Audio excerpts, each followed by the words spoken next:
Ladies and gentlemen, help me welcome your host to the podium of leadership, Dr. Victor Udo.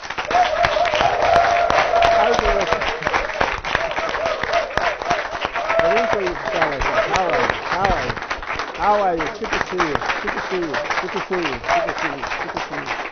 Good to see you. All right. Welcome to the podium of leadership. And you might be seated. It's so good to have you today, those of you in the audience, and those of you listening to us in the radio and on the TV. Podium of Leadership has been going on for almost 3 years now. And many times people ask me, why are you doing this? Are you sponsored by government? Oh, you are the friend of the governor. You are a partisan and all of that. But none of that is true. The governor is the father of the state, and we give him all the due respect. And we always support whatever government is doing right, whether it is state government, local government, even village government or church government or the federal government. Government must be respected and supported. And so this program is not about government, it's not about being pro-government or pro-one party or the other. It's about how we together can think, renew our mind on how to sustainably develop our country. And that's why we started the Podium of Leadership. That's why many people come here. They not get paid. They freely come in and offer their ideas so that we can work together, we can join hands with government, we can join hands with our people, our friends, to make sure our state is developed sustainably. So once again, I'd like to welcome you listening to us or watching us to the Podium of Leadership.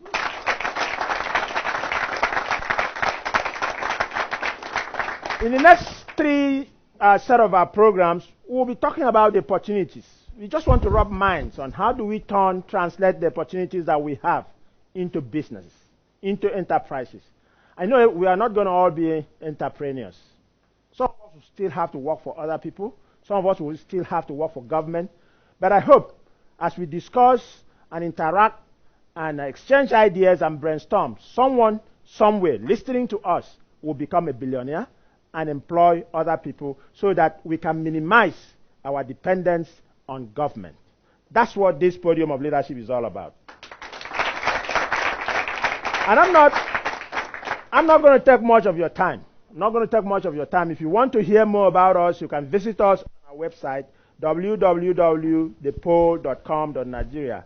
Or you can call or send us a text message on the line the number that is scrolling.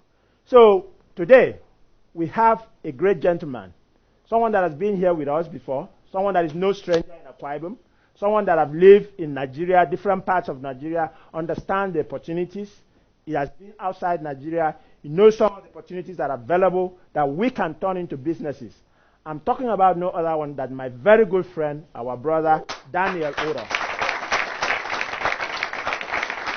You know, I like his nickname. And we here on the Podium of Leadership added something to him.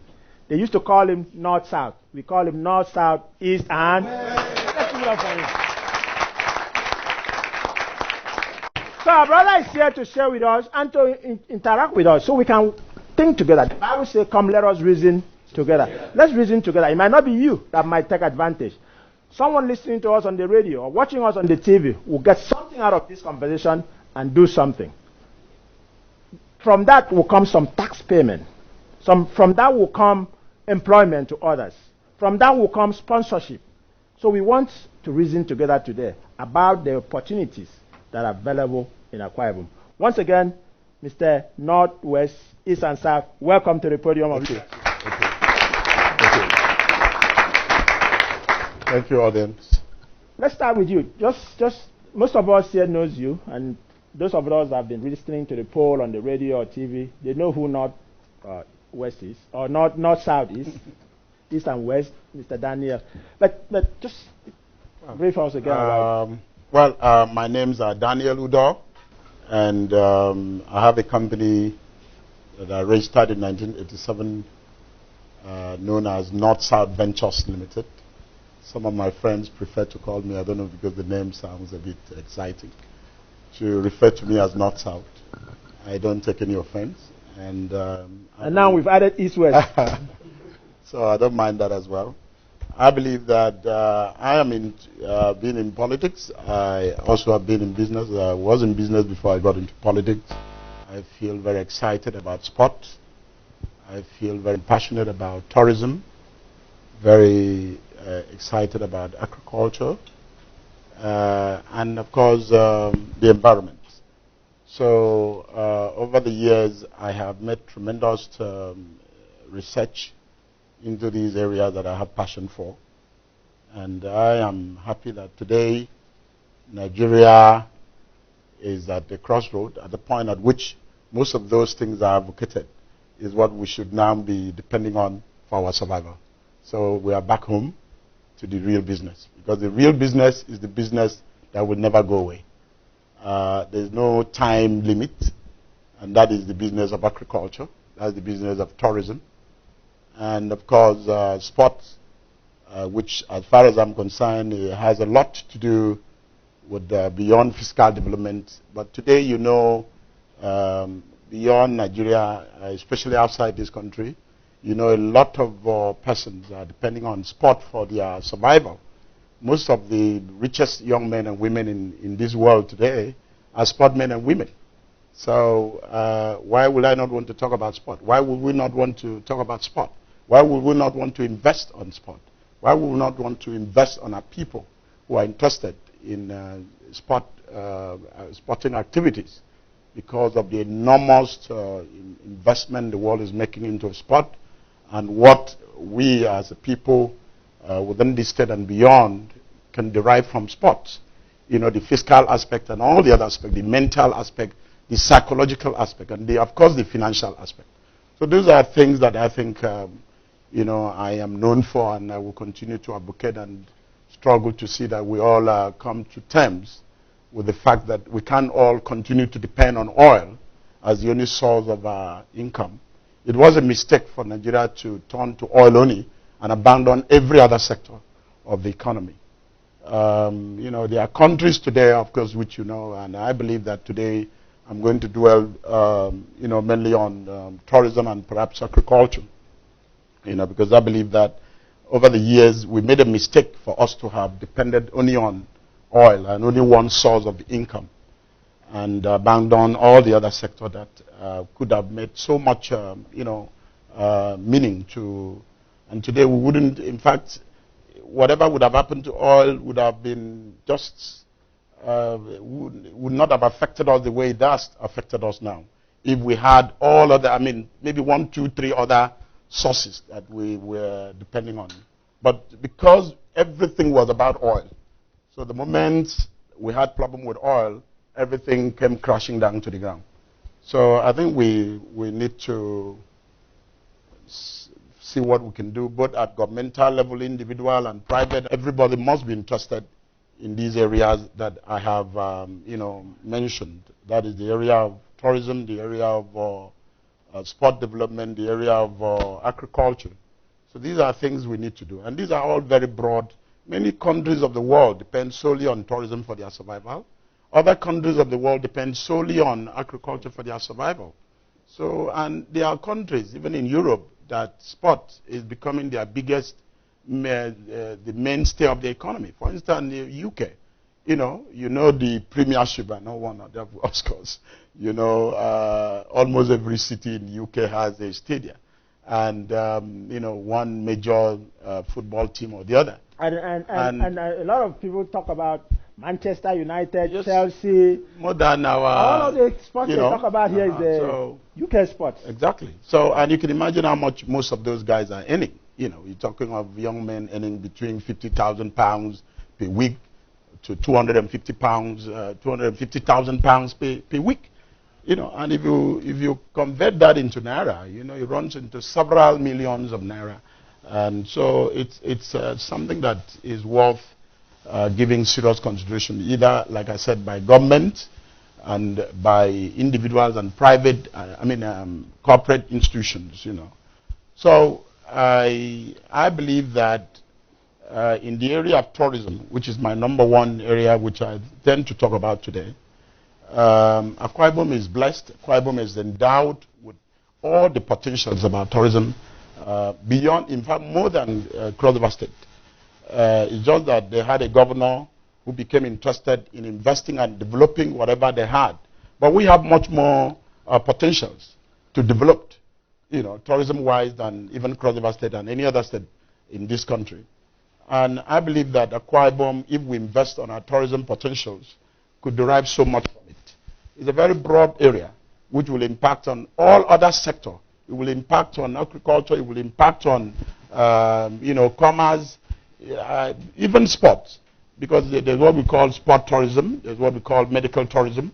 I mean, almost all the sector in one form or the other. Because when people start pouring into your state, they suddenly will want to make use of services. And these services must be of world-class standard. Like, the airport, the 5-star stadium we have, and then, of course, the hospital, which I believe that all we need right now is to polish it properly, make sure that we raise it to the standard which we had intended to take it up to. And then, of course, the Tropicana, that's what we today describe as the biggest entertainment center in Nigeria, which I believe that must be completed, no matter the situation, financially and otherwise, in this state. That center alone, if completed, can employ hundreds of thousands of people because it incorporates so many things. The cinemaplex, the malls, several malls, shopping malls, other facilities that you can hardly find in other states of the Federation. And it's not up to that size and standard. And, so I think we should, however we intend to do it, whether we want to partner with a private or corporate institutions or want to source for loan and complete that facility, it is crucial and important at least to properly lay a solid foundation for the take-up of the tourism subsector in Akwa Ibom. That entertainment center must be completed. Thousands of our people will be employed if that place is completed and ready. All you have there right now ready for the public is the cinemaplex, which is nothing to write home about. But if you have the conference center ready, which can accommodate about 5,000 people, then of course you can now begin to talk about the possibility of hosting a major event in Akwa Ibom. And take note, if you don't have an event to bring people into your state, the people will not come to know your state. They only hear about Akwa Ibom. They don't know about Akwa Ibom. They don't know the people. They don't know the environment. So you need to create events. You need to create things. Things must happen in your state, and people must come to visit your state, and then identify the state, see the state as the most secure environment that has been created in this country, where they can now bring their family and invest and stay and reside and do business. And that's when we begin to develop. The issue of foreign direct investment and people coming in to invest in Akwa Ibom will not happen unless we have things happening. We have a way of getting people to come to Akwa Ibom to at least identify the place, see the place, see the people, get to know whether the place is a place that they can come and invest and live with their family. I mean, right now we are lucky that we have power. Power has been generated. Unfortunately, the means of distributing it is still problematic, but there's hope that with time and with support from government and of course some private investors, we'll be able to take care of that aspect of the problem that is outstanding to enable Akwa Ibom to be the first state ever to have light at least permanently for I think you've laid out 4 main areas of potential opportunities for people to do stuff: sports, tourism, agriculture, and the 4th one that I think I read something the other day about is the environment. That's right. We've been talking about how bad our environment is, and the federal government have decided and committed to cleaning up Ogoni land. But I read the other day that the Ogoni people are saying we are not ready because we don't have the skills. The Ogoni people are not skilled enough to participate in the cleanup. South would have to be cleaned up. We have to restore it back to where it was before. And so that's an opportunity also. So I don't know which of the four areas you want to start talking about. Sports, tourism, agriculture, or the environment. Which one do you want to start with? Environment. All right, so let's start with the environment.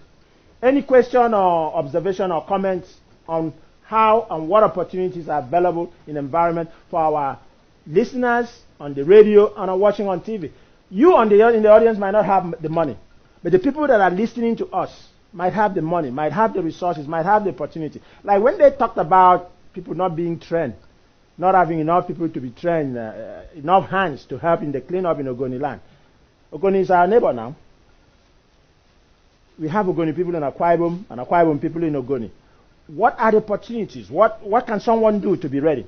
It's up to you, and the host is here also, the guest is here also to interact. What's in your mind? What do you want to do? What do you want to suggest about the environment? Talking about the Ogoni people not ready for the Ogoni cleanup. I think bringing foreign expertise to come in is not a bad thing, because if they bring in foreign expertise, the indigenes will be trained on how on how to handle most of these things. I think that is something that should be done. It's very important. Expertise, those who have the skills, those who can train others, should be brought in to teach others how to do most of these things that they know. Good point. So you have the point of opinion that experts should be, maybe that's one way of doing a knowledge transfer, bring the experts, but instead of sending people abroad to go and learn, bring the experts in here to train people here. Good point. Doctor, thank you for the opportunity. Please, I want to use Akwa Ibom as a case study to ask our guest.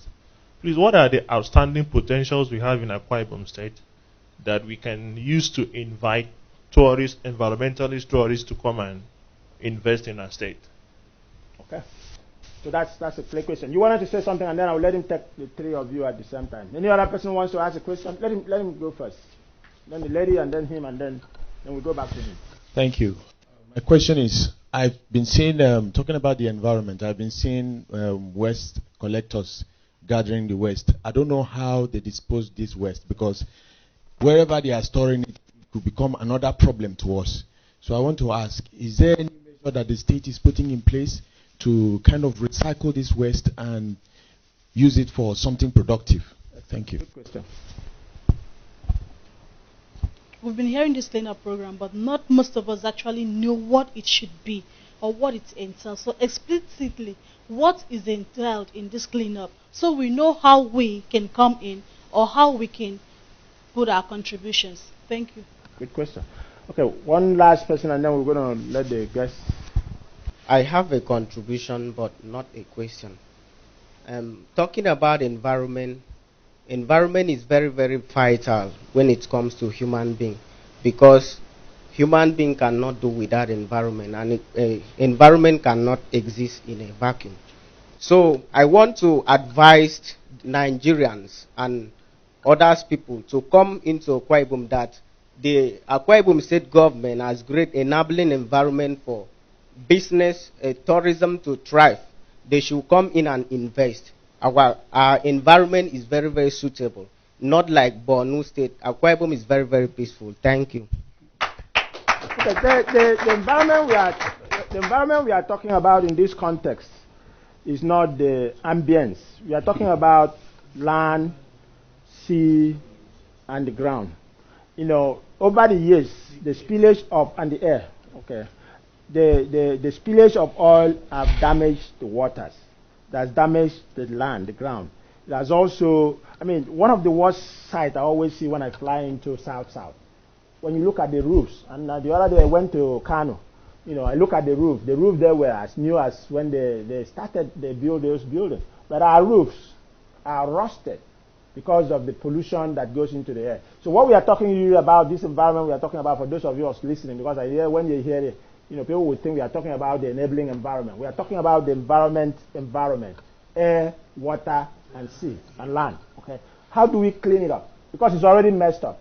In a country like the United States, there are very stringent laws. You know, like if you work in a power plant like myself, the quantity of what you are putting back in the air, whether it is particulate are like when you burn and you see ashes, they are controlled. The air, even when it looks clean, you must make sure there is not what is called nitrogen oxide, or there is nothing that is called sulfur oxide, SOx. They call it NOx and SOx, because those are the things that actually bring back what is called acid rain that damage our roofs. And then in this part of the world, people depend on the water that comes from the roof for their drinking. And so that's the kind of environment we are talking about. In absence of proper rules and regulations, what can we do? How can we help our neighbors? How can we encourage? How do we prepare ourselves so that when the federal government or the United Nations bring in money to help clean the environment, we are ready. We can take part of it. What kind of courses are you taking in school? Now, someone bring up the issue of waste management. There is what is called waste to energy. How are we taking advantage of that? That's the kind of environment this conversation is about. Let me let the guests chip in there. Well, thank you so very much. Incidentally, I was once a pioneer member of the Akwa Ibom State Environmental Protection and Waste Management Board. Excellent. And to the extent that I was appointed the chairman of the Waste Management Department of the agency. So I think I know a little about issues bordering on the environmental matters. There's not much we, the ordinary citizens, even if you go to university to be trained as an environmental, whatever, you wouldn't have much except maybe just to theorize and talk about how to prevent and all whatnot. You can't do much. Once there is a spill, is beyond the ordinary person to handle, because the equipment to be deployed and the technicality involved is beyond. In fact, even Nigerians, as a government, can't even afford to handle it. So most time we bring in experts from abroad to come and help clean up, and that is why, like what is happening in the Ogoni, so much money has been earmarked to clean up the Ogoni oil spill and all whatnot, the pollution there. But you will find that at the end of the day, foreigners only will be given the contract, because you don't have the equipment, you don't have what it takes, you don't have the technology to be able to clean up oil from, taking oil out of water is not easy. And a very large area, you're talking of a whole, maybe up to about 10,000 meters and beyond. So how are you going to do it? Use a cup or, to scoop the oil? You will never get it, achieve anything. So usually, like somebody suggested, you need the experts to come in, and then of course maybe people will be employed to assist the company that are being employed to handle the assignment to get the job done. That's all you can do, at least as far as that is concerned. Then on waste, you can convert waste into wealth, and that you can do by also employing experts from abroad. You don't have the equipment to be able to convert all these waste food items and all those stuff they are throwing away that is being gathered and packed into, dumped somewhere there. I think around the, the Barracks Road end. That's where we used to dump. I don't know whether they've gotten a new dump site, which is not perfect. It's not right. We're not supposed to be. That's the way on your way to Government House. So I think there should be a different location for the dumping of those refuse. But those refuse can also be separated. It can be converted into several things, like those plastic stuff can be converted into something else. And all you need is a separator, people to come in with the technology, separate the leaves and all those stuff, and convert it into manure and others. And those other ones can be converted into several other things. All these things you need foreign assistance, foreign investment, and what have you. Government must be involved and so on. And of course, our people will be involved in one way or the other, because when the companies come in to handle these jobs, we need people, especially our boys and girls who are trained from the university on environmental issues, to be involved, get to be involved physically, practically in what they were taught. Because most time you don't even have the opportunity. So it's only when such situation, happens that maybe the companies are employed, and then you are put into work with them, that you now come face to face with what you studied in school. So I believe that all those refuse can be converted into several things. But long and short of what I'm saying is that there's not much the indigenes of Ogoni and the indigenes of Akwa Ibom can do in even or wherever else that there is oil spill. You can only rely on foreign expertise for the job to be done, and then of course somewhere along the line are people who are employed to assist them get the job done. Well, we are thought about things like environmental impact assessments, where we that's to prevent the future damaging of the yes, sir, and also trying to check, like, if a company is in, like, maybe a company is operating, we now check what the things they have put in place to manage whatever waste the company is, the industry is producing, and how this waste is recycled or it's contained so that it doesn't harm the people staying around the environment. Yes, sir. So, and also we are taught the life cycle assessments, whereby you assess the life cycle of whatever project is being launched or carried on in a state. We check whatever, like how the project has gone on so far, and in each stage of this project, what has it been able to achieve, whatever waste has been produced from it, what it has added to the environment, and what it has damaged in the environment, and how these things can be controlled. Although most of this controlling is done by equipment and machines that we don't have here. I'm aware that NDDC is organizing training for youths across the Niger Delta region. They just paused the training for a while, so they're working on the phase now. I think alphabet A to certain alphabet, it's going to be in different phases. So one of my brother is part of it. They paused it for a while, but they are going to continue the training process again. The second thing I want to talk about is, I live on Brook Street, and the waste dump site in Barrack Road, I think when it's being filled up, they burn it up. And when they do that, you can't breathe at night. I jog 5 a.m. every morning, and when I go out, you can barely see. It's all misty, and I think that's something that should be looked into. And then thirdly, like I said, in trying not to witch hunt anybody, the previous government operated in a time where the country was enjoying oil boom. So a lot of people that were involved in the previous government, I would say, were somewhat comfortable. All I think should be done is the dump site, how to build artificial dump sites, how to manage it, how to control it, how to make sure that it does not cause too much of an issue, on the environment. All right. Okay.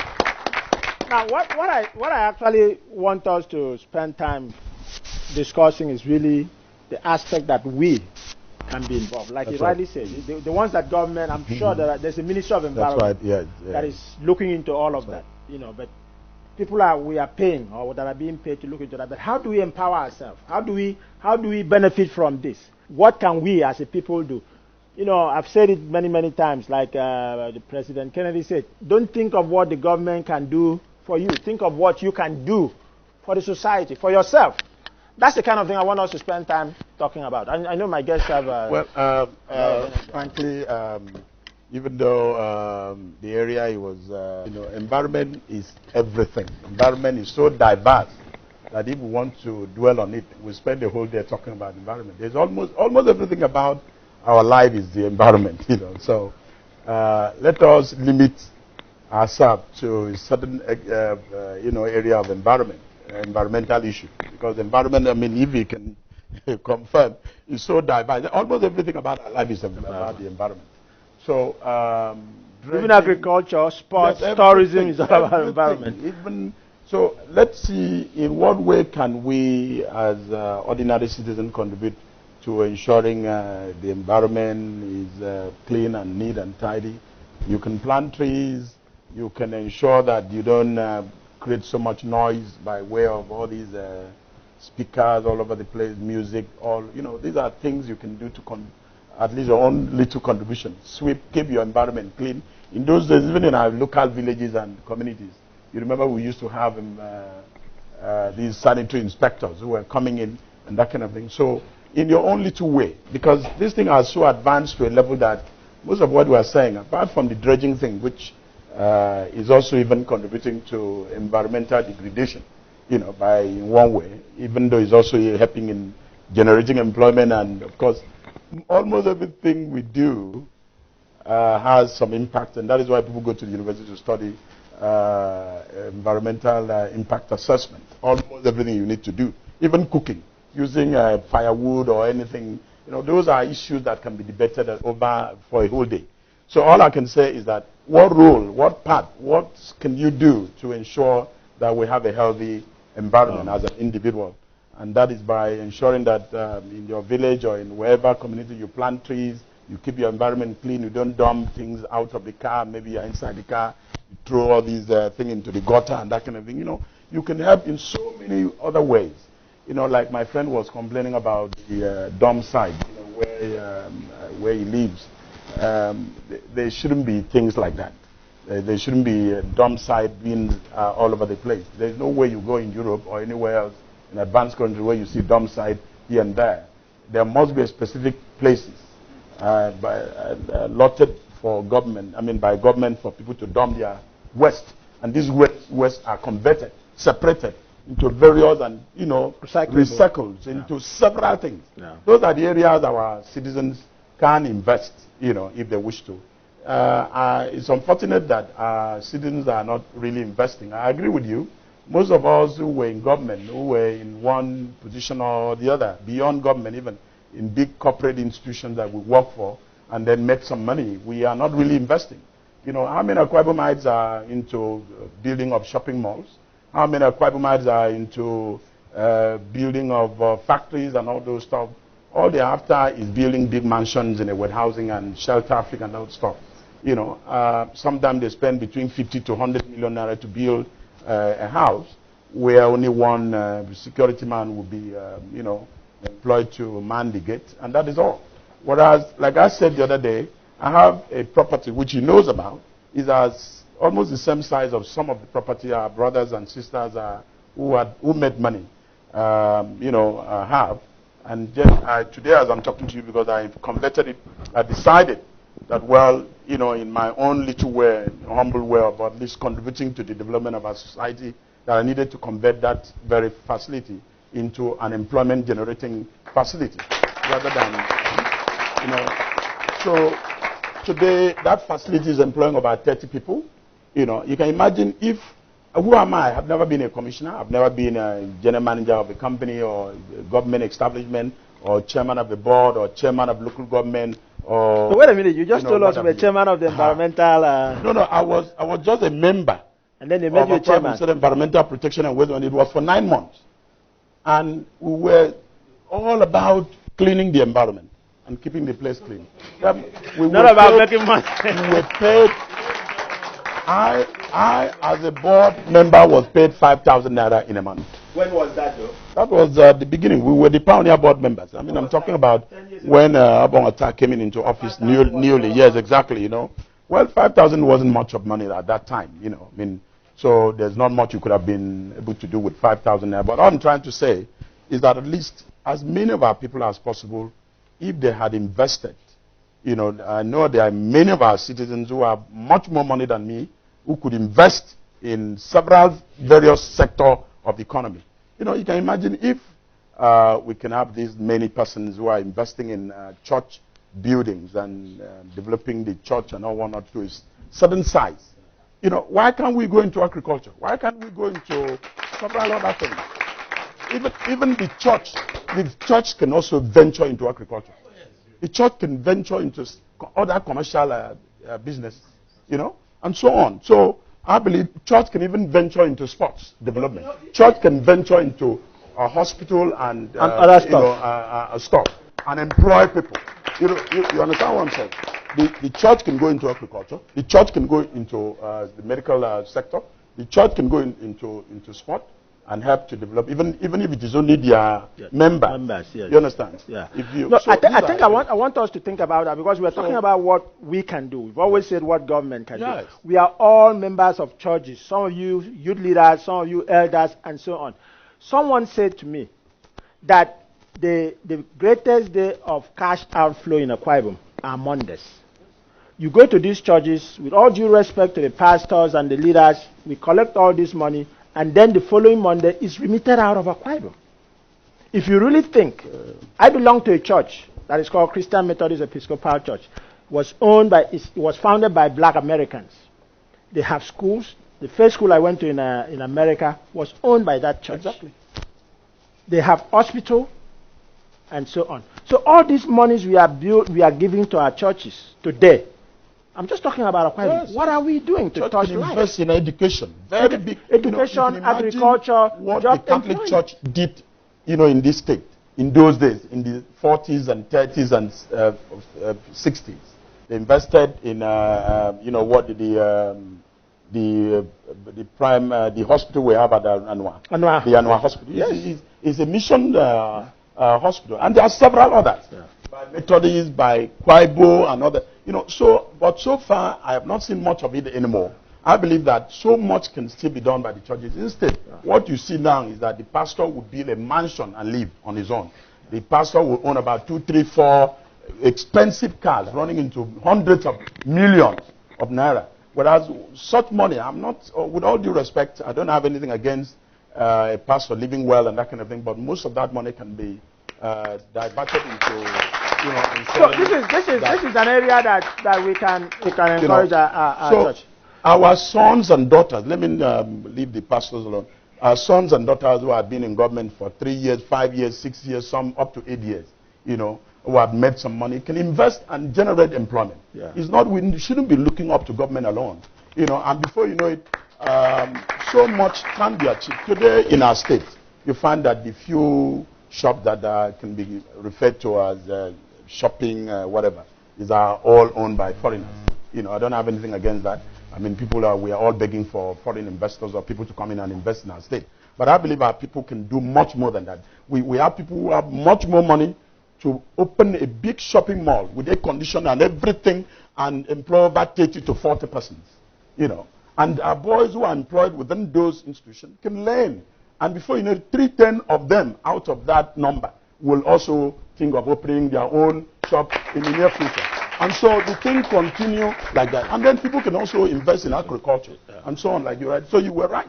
So, but I didn't want us to dwell only on dredging and all that. There are so much, all the dredging businesses that are people coming in from Port Harcourt and all whatnot. But like I said, the only way, at least to end the story on environment, is that government has a lot to do as far as the environmental issues are concerned, because they are very expensive issues. They are also capital intensive.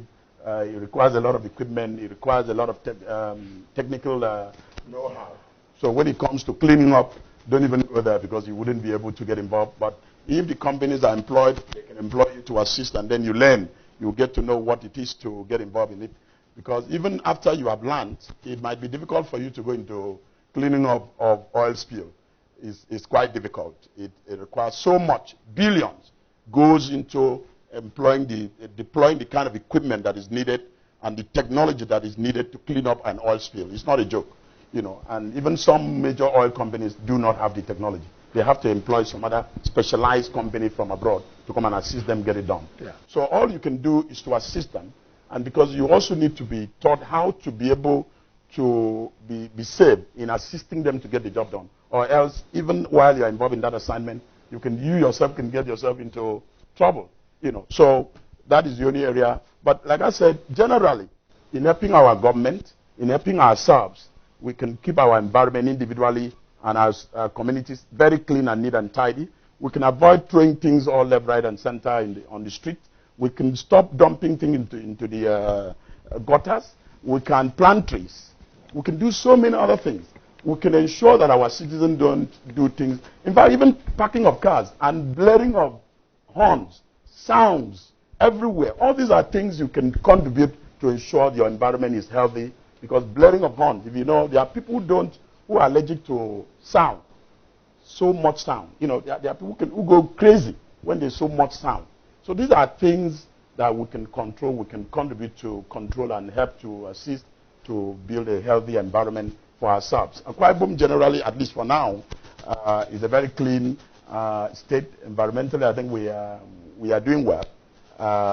The state and the government is doing a lot in terms of cleaning up the street, chopping up the grass, removing the refuse as of when due. They are trying. I believe it could be improved upon. But, so, I mean, comparatively with other states, I mean, for instance, if you go to Abia, you know, Anambra, another state, or Onitsha, you know, you'll be overwhelmed. You will agree that our state is somewhere in terms of environmental cleanliness. And I want Akwa Ibom to be the #1 in terms of cleanliness. And that is what we have always been known for. We've always been known for as people who are very, very neat and clean. We can get that back by ensuring that we assist the government, we work hand in hand with government to ensure that our environment is clean. You go to Ibom Plaza, you find people park their cars, you know, indiscriminately, you know, and all those are things that are not helping to, you know, build a healthy environment. Those are the kind of things. And then, of course, the smoke coming out of some of these cars. There must be some control. There must be some regulations. You know, like I always told my friend, the Honorable Commissioner for Environment, I said, look, you are doing well in the area of refuse, removal, but you need to employ. You now have the Green Brigade, but you also need to have green police. If you go to Lagos State, you have people who ensure that people don't behave anyhow. You know, you understand? Like, in fact, a few days ago, I just read that Lagos State government have just enacted a law to ensure that there's no more street trading. It's an eyesore that you drive out of our airport only to come face to face with young girls of about 5, 6, 7 years, you know, on the street on a school day, in a state that education is supposed to be free and compulsory. You find children of between the ages of 5, 6, 7. It's a shame, you know, running around with banana and whatever on their heads, you know. So these children should be in school, and we should stop street trading. You know, I believe that most of these, like the plaza, should be a place that people can come to our state and go and relax and you know, it's not supposed to be a market. Almost every place, every public places in Akwa Ibom is turned into a market, and that's why I'm advocating that government should put in place environmental police, like what you used to have in those days. Sanitary. That used to be known as sanitary inspectors. Who will, because once you create this beautiful environment, and you don't have the right people to monitor, to ensure that those places are in clean, healthy condition. Of course, you can be sure some street traders and women who they will go there and say, you know. I want to pivot this conversation to agriculture, but we need to round up because we've been talking about environment. And again, the main theme is the opportunities in environment. Let me say this. In the developed countries, they were where we were. They were polluting environment left and right and center. They were excavating coal. They were polluting the air. But recently, maybe in the last 20 years, they now start cleaning the environment. That's right. They start, in America, there's what is called Superfund, which is similar to what they're trying to do now in Egoni, where they went and start cleaning those heavy polluted areas. So what you need to do, those of you listening to us who are complaining about unemployment, study about environmental prevention and protection. There will be jobs in the future in that area.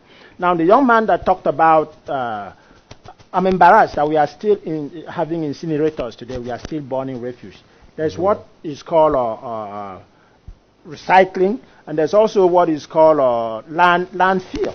That's right. That's an area young people, those of you studying geography, can design a landfill, and you can make money by telling people, no, instead of taking your refuse to Barrack Road, which is right at the center of the city, take it to an area. I have a landfill. And the landfill is used to do a lot of things. You can use it to produce methane, and you can use that methane to do some other stuff. You can also make sure you separate the kind of refuse that you put there and make it become manure. And so there's money to be made in the environment. And he talked about it, converting waste to energy, converting waste to use. Well, those are opportunities. You know, and if you go today, internet is in your fingertips. There are countries that are sponsoring these things. They are called carbon credits, planting trees that he mentioned. So what are we saying? Those of you listening to us or watching, there are opportunities out there. You have connections with all these advanced countries that are trying to get credit for the environment that they polluted, because the globe is just one. If we keep polluting in Africa and China and India, there's only one Earth. The Earth is not going to be there for everybody. So they are now trying to help. So key into it, research and find an area where you can make yourself an opportunity and make money out of it. Let's introduce you to your new home, Albert Suites. The location is L47, Ewet Housing Estate by Ewet Housing Police Station, Uyo. You are guaranteed the best of African and continental dishes with mouth-watering and finger-licking taste, as well as affordable and well-designed ultra-modern facilities that will make you stay a memorable one. In the bar, you will enjoy assorted wine and spirits, specially selected from the best distillers and kept ice-chilled for you. Albert Suites offers you a world of luxury as you are sure of 24 hours internet services, laundry services, adequate security, 24 hours power supply, well-equipped gymnasium and conference hall. For your orders, call 0802-583-8426. Albert Suites, your best home away from home. Do you want to see beyond your vision? Do you want to hear what other people think about leadership? Do you need a reshaping of your mindset and mentorship? Then tune in to the Podium of Leadership, The Pole with Victor Udo, showing on AKBC Channel 45 every Monday by 12:30 p.m. and on NTA Channel 12 Uyo every Thursday by 10 p.m. Tune to The Pole on Planet FM on Wednesdays by 3 p.m. and on AKBC Radio on Saturdays by 1:30 p.m. You can be a guest on this program. You can also advertise your product, goods and services, or sponsor the program by calling our office line 0902-300-7299. That is 0902-300-7299. Visit our website on www.thepole.com.ng. Like our page on facebook.com/The Podium of Leadership, or follow us on our Twitter handle at The Pole with Victor. The Podium of Leadership do show. Join us. Okay, I will wish we talk briefly about tourism. When I started, I said we have all the potentials, and there's a whole lot that the private individuals and corporate institutions can do, but the government has a major role to play, and the government has already done so much, and all they need to do to ensure that we actually benefit from the environment, the tourism sector, is for government to ensure that all their investment in that sector, that is the basic requirement for the take-up of the tourism subsector, which is the airport, for instance. I did talk about sport development, good network of roads, and then the development of Tropicana Entertainment Center, good hotel services, the beach at Ibana, which I believe that can be given a touch. And of course, all the historical sites can be identified, which I believe already have been identified. But all that is required now is to get it developed and made it such that it will attain a world-class standard for people to be able to visit. The iconography business can be developed. Yeah. The Expo, all those stuff can be developed, because whenever tourists come to your place, they want to go back with something. Yeah. So you need to develop all those things. And then we need to finish all the hospital thing to a level that we intended it for. Yeah. That hospital was intended to be a tourism, medical tourism hospital. Yeah. The 5-star stadium is supposed to, is wasted as it is right now, because we need an indoor sport hall and then an Olympic-sized swimming pool to be added to that, so that we can host a major event that will bring over 5,000 to 10,000 people into Akwa Ibom. We need to complete the entertainment center. We need to complete that conference center that can host about 5,000, so that the Nigerian Bar Association can host their major events in Akwa Ibom wants to have those facilities ready and the arrival hall of the airport ready and all those stuff ready, and your power supply situation is improved upon, I believe that Akwa Ibom will be one venue that everybody wants to visit. So I believe that this platform can be used. I thought that today I would have had enough time to talk about tourism, because so much that can be done. But before I end my story, I think I want to use this opportunity once again to recommend to government to immediately set up a committee to come up with a blueprint, to come up with a roadmap on tourism development. The same way they had come up with a foreign direct investment committee, a committee on agriculture, we should have committee to get the seaport in place. There should be a committee on tourism. If that committee is put in place, the committee will now come up with a blueprint, a roadmap, and identify all the sites, identify all that is required to ensure that in the next 1 or 4 or 5 years, Akwa Ibom is one place that everybody must visit in Nigeria. Our Ibom beach must be touched and transformed totally. The Utaiwa beach and the this thing in I think in Okanafo, there is a river in Okanafo that is the river or whatever where So there are so many sites. The Merislezo tomb at Ibiono, and so on. So I believe that at the end of the day, tourism sector alone will generate hundreds of thousands of jobs and will bring hundreds of thousands of people into Akwa Ibom. And when these people come into Akwa Ibom, if you have 1,000 people in Akwa Ibom for a particular event, out of that 1,000, 10 out of them or 20 will want to come back to Akwa Ibom to stay. Well, we just don't have time. We will definitely have to bring you back. This is the second, third time, but we'll make sure you finish your story. Let's give it up to him. So today we've been talking about sports, environment, agriculture, and tourism. There are opportunities in those areas. We couldn't spend all the energy and all the time to talk about it today, but information are on your fingertips. If you cannot do anything, Google what you can do on sports. Like he rightly said, it's a money maker. Yeah. If you cannot make money yourself, maybe your junior brother or someone from your village will be able to make money out of sports. Let Akwa Ibom people. I think the governor, people criticize me for talking about the government, but he has already started building sports centers in each of the senatorial districts. His vision is sometime during his administration, you go to Nigerian people representing Nigeria, you find majority of the people in that sport being Akwa Ibomite. That's right. Let's give it up to His Excellency for giving us an idea. So we need to work on agriculture. We can't talk about what you can do in agriculture. We have land, very good land in this place. We've talked about environment. Let someone come up with a design of a landfill. That's right. So that we don't continue to burn a refuge. We can turn it into wealth, like we said.